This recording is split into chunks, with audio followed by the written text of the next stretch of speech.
Myself Together Again, a project that has touched thousands of people over the last 5 years, yet started out with a beautiful woman, her dreams, and planning for her wedding day.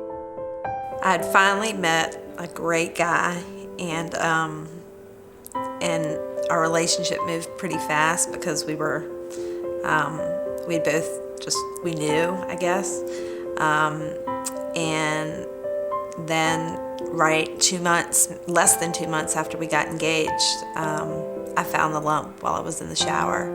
I'll probably never forget the phone call that I got that my tumor was malignant. I was home. Evan and I had moved in together, and I was home by myself. He was at a soccer game, and my surgeon was thoughtful and called me the night before we were supposed to meet to get my biopsy results. And he called around 7, and I answered the phone so happy, or just like myself, just, "Hey, how are you?" And he said, you have cancer, and I'm calling you tonight because I want you to have your family here by tomorrow. He knew my family was a few hours away. Within a week, Debbie's calendar was full. She was meeting with doctors, and she chose a double mastectomy.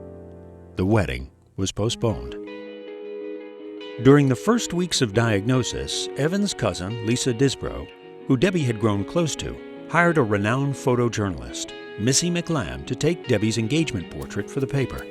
During Debbie and Missy's walk through the rose garden, Missy made an offer to document Debbie's road back to health and, most importantly, the breast reconstruction. I didn't know Missy McLam.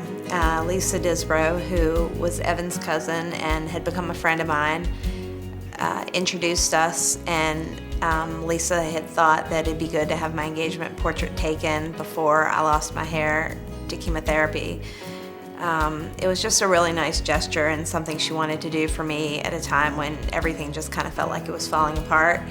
And I met Missy at the Rose Garden, at Raleigh Little Theater's Rose Garden, and it was interesting because I think to Missy I didn't look like a girl that was about to take on cancer treatment, and I didn't feel like a girl that was about to take on cancer treatment. And we just had this beautiful walk in the park. I brought my dog, and she shot a lot of pictures, and we started talking about the fact that there weren't the kind of pictures that I really wanted to see now that I knew I was gonna have a double mastectomy. And she really couldn't believe that those type of pictures didn't exist. And I told her that I had looked everywhere, and I encouraged her to look.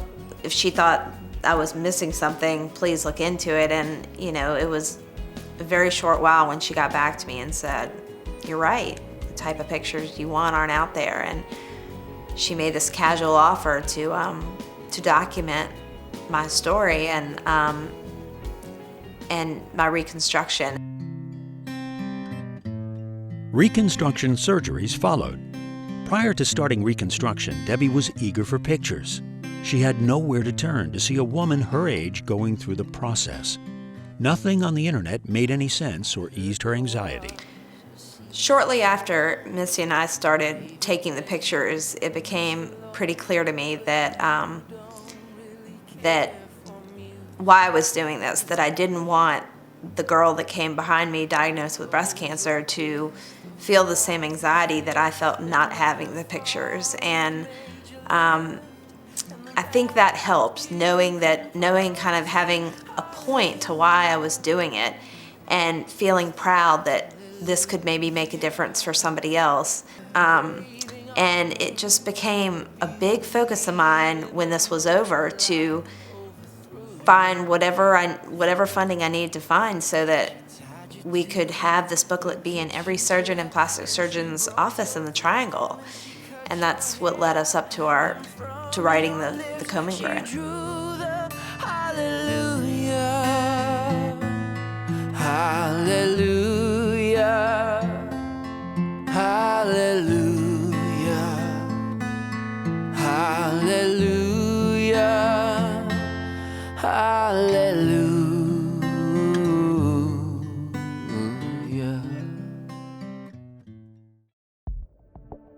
After months of staring at the pictures and a push from her husband, Debbie decided to seek funds for the development of a booklet.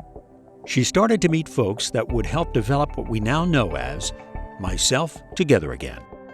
Once all the pictures were shot and I had my wedding and came back, and Missy said to me, which was perfect, she said, "I've given you a year of my life, and I've loved every minute of it, getting to know you and doing this. I feel so good about it, but it's in your hands now, and you're gonna have to decide probably how to get funding." And we talked about it a little bit, but I felt like I really didn't know where to begin. And I talked to my husband about it, and I had a full-time job, and had just gotten married, was just recovering from cancer, but I knew that we did these pictures for a reason. So it was really important to me to really begin the development of how to get this out there.